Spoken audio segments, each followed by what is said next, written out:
well.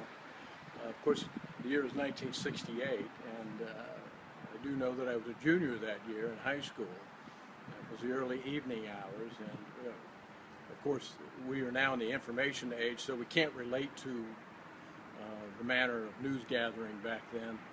It would be some time before I would learn as a high school student that Dr. King had been assassinated.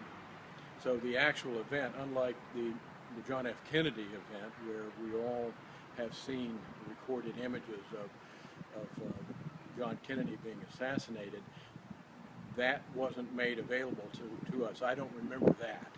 I do know this. It would only be a short time after that I would graduate high school and go on to university. I remember as I studied criminology, that event, along with the other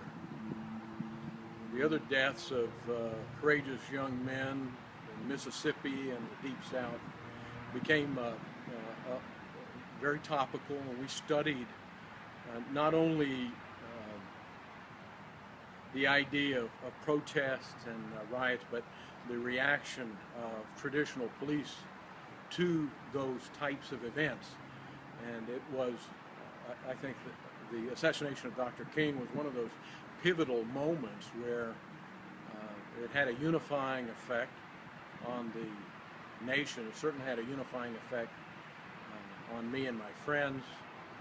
And I think that there was a fervor and an ardor after that to do things differently. You'll recall that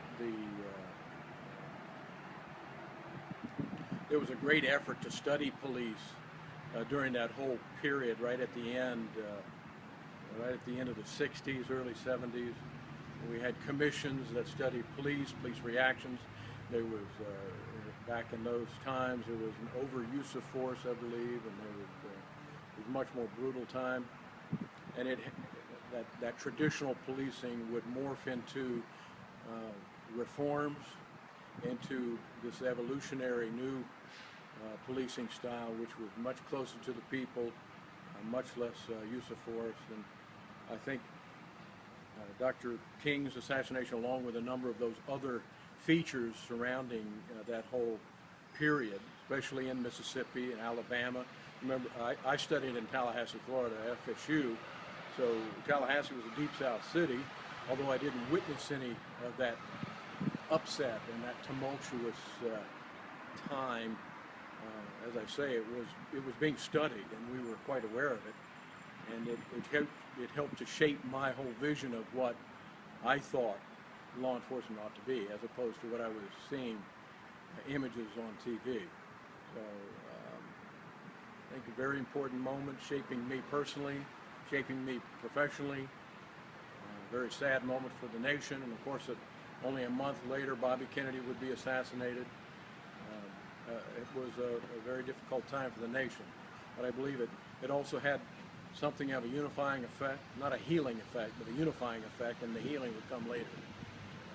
Very important moment, and ultimately would lead to reforms in this nation that were a long time coming and well overdue.